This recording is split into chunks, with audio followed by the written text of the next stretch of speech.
That night the Baron dreamt of many a woe, and all his warrior guests with shade and form of witch and demon and large coffin worm were long be-nightmared.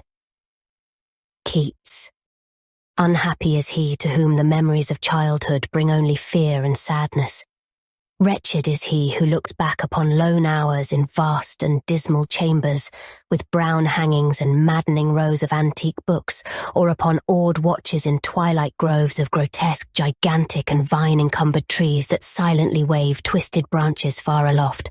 Such a lot the gods gave to me the dazed, the disappointed, the barren, the broken, and yet I am strangely content and cling desperately to those sere memories when my mind momentarily threatens to reach beyond to the other.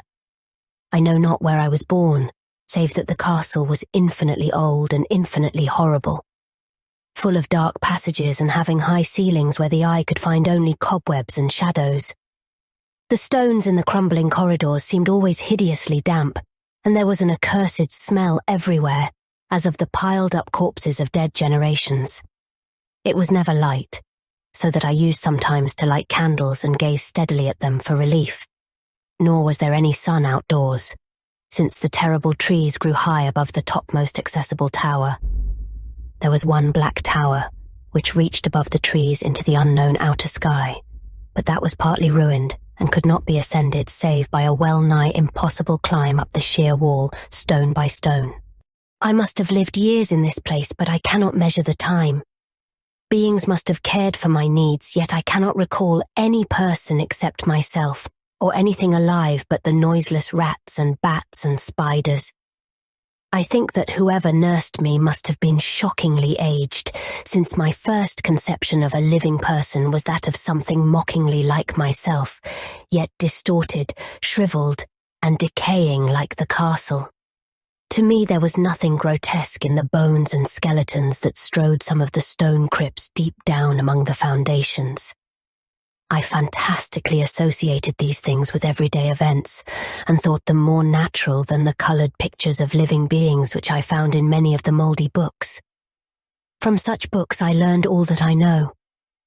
No teacher urged or guided me, and I do not recall hearing any human voice in all those years, not even my own. For although I had read of speech, I had never thought to try to speak aloud. My aspect was a matter equally unthought of, for there were no mirrors in the castle, and I merely regarded myself by instinct as akin to the youthful figures I saw drawn and painted in the books. I felt conscious of youth because I remembered so little. Outside, across the putrid moat, and under the dark, mute trees, I would often lie and dream for hours about what I read in the books, and would longingly picture myself amidst gay crowds in the sunny world beyond the endless forest. Once I tried to escape from the forest, but as I went further from the castle, the shade grew denser and the air more filled with brooding fear, so that I ran frantically back lest I lose my way in a labyrinth of nighted silence. So through endless twilights I dreamed and waited, though I knew not what I waited for. Then in the shadowy solitude my longing for light grew so frantic that I could rest no more, and I lifted entreating hands to the single black ruined tower that reached above the forest into the unknown outer sky.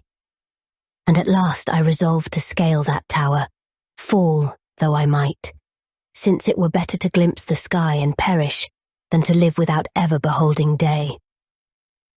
In the dank twilight I climbed the worn and aged stone stairs till I reached the level where they ceased, and thereafter clung perilously to small footholds leading upward. Ghastly and terrible was that dead stairless cylinder of rock, black, ruined and deserted and sinister with startled bats whose wings made no noise. But more ghastly and terrible still was the slowness of my progress. For climb as I might, the darkness overhead grew no thinner, and a new chill as of haunted and venerable mould assailed me. I shivered as I wondered why I did not reach the light, and would have looked down had I dared. I fancied that night had come suddenly upon me, and vainly groped with one free hand for a window embrasure, that I might peer out and above and try to judge the height I had attained. All at once, after an infinity of awesome, sightless crawling up that concave and desperate precipice, I felt my head touch a solid thing, and I knew I must have gained the roof, or at least some kind of floor. In the darkness, I raised my free hand and tested the barrier, finding it stone and immovable. Then came a deadly circuit of the tower, clinging to whatever holds the slimy wall could give, till finally my testing hand found the barrier yielding, and I turned upward again, pushing the slab or door with my head as I used both hands in my fearful ascent. There was no light revealed above, and as my hands went higher I knew that my climb was for the nonce ended, since the slab was the trapdoor of an aperture leading to a level stone surface of greater circumference than the lower tower, no doubt the floor of some lofty and capacious observation chamber. I crawled through carefully, and tried to prevent the heavy slab from falling back into place, but failed in the latter attempt. As I lay exhausted on the stone floor, I heard the eerie echoes of its fall, but hoped when necessary to pry it open again. Believing I was now at a prodigious height, far above the accursed branches of the wood, I dragged myself up from the floor and fumbled about for windows, that I might look for the first time upon the sky and the moon and stars of which I had read.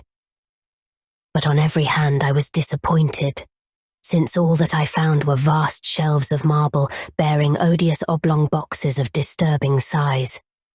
More and more I reflected and wondered what hoary secrets might abide in this high apartment so many eons cut off from the castle below. Then, unexpectedly, my hands came upon a doorway, where hung a portal of stone, rough with strange chiseling. Trying it, I found it locked, but with a supreme burst of strength I overcame all obstacles and dragged it open inward.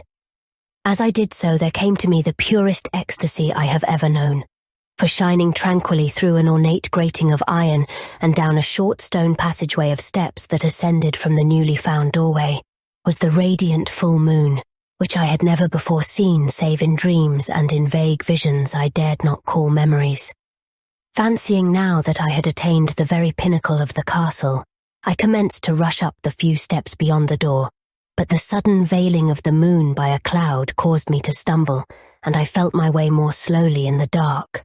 It was still very dark when I reached the grating, which I tried carefully and found unlocked, but which I did not open for fear of falling from the amazing height to which I had climbed. Then the moon came out.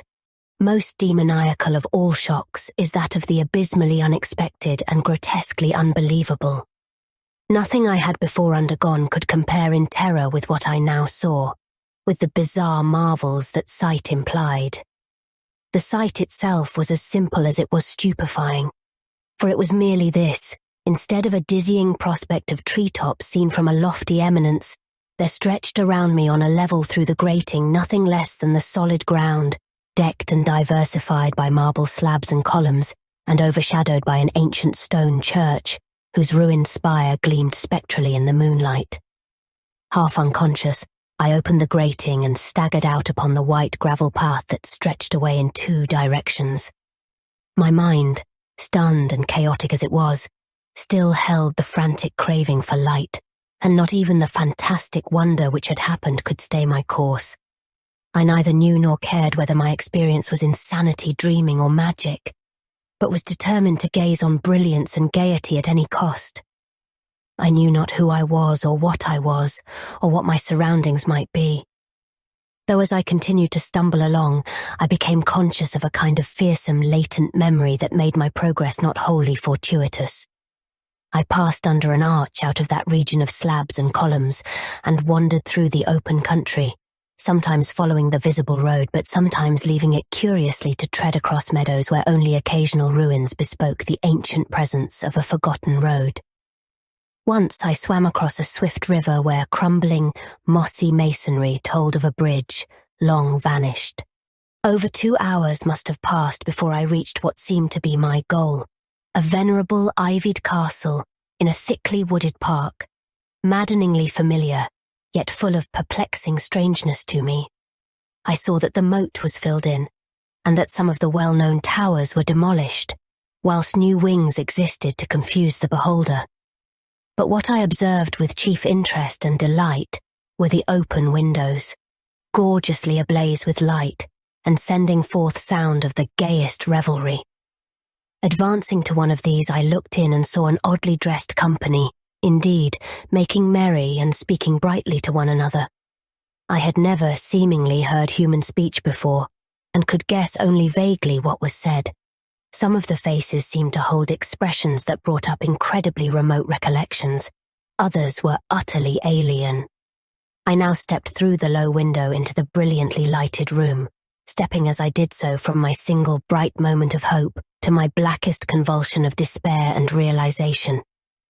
The nightmare was quick to come, for as I entered, there occurred immediately one of the most terrifying demonstrations I had ever conceived.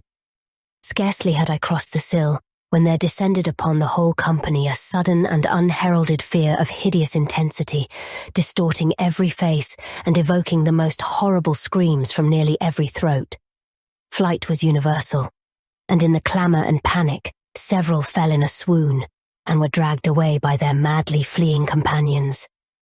Many covered their eyes with their hands and plunged blindly and awkwardly in their race to escape, overturning furniture and stumbling against the walls before they managed to reach one of the many doors. The cries were shocking, and as I stood in the brilliant apartment alone and dazed, listening to their vanishing echoes, I trembled at the thought of what might be lurking near me unseen.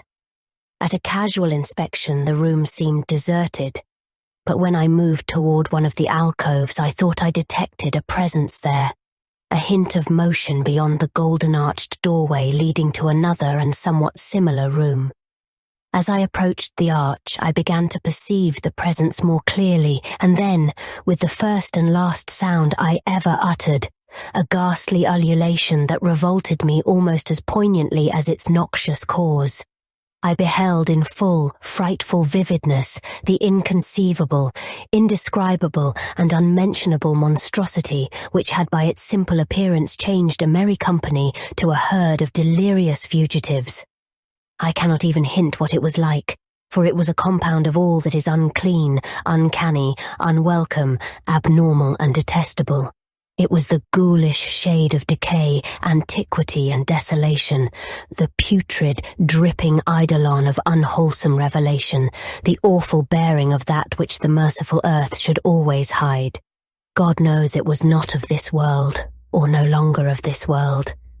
Yet to my horror I saw in its eaten-away and bone-revealing outlines a leering, abhorrent travesty on the human shape, and in its mouldy, disintegrating apparel, an unspeakable quality that chilled me even more.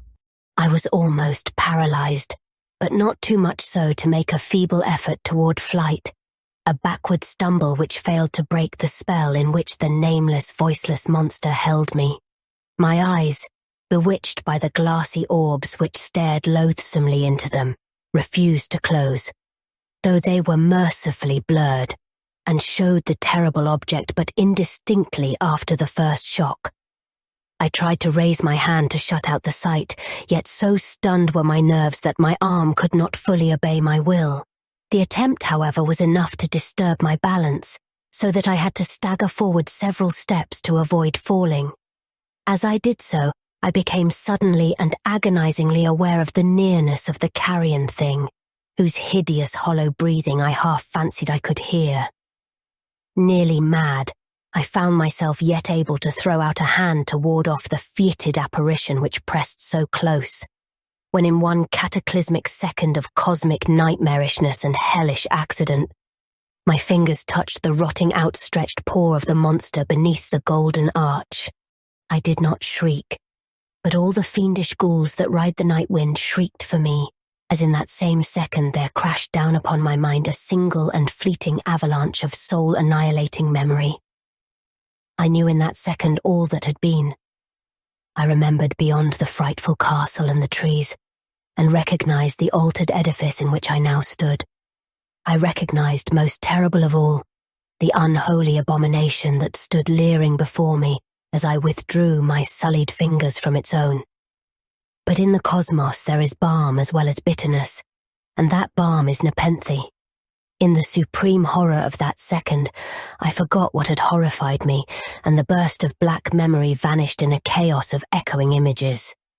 In a dream, I fled from that haunted and accursed pile, and ran swiftly and silently in the moonlight. When I returned to the churchyard place of marble and went down the steps, I found the stone trapdoor immovable.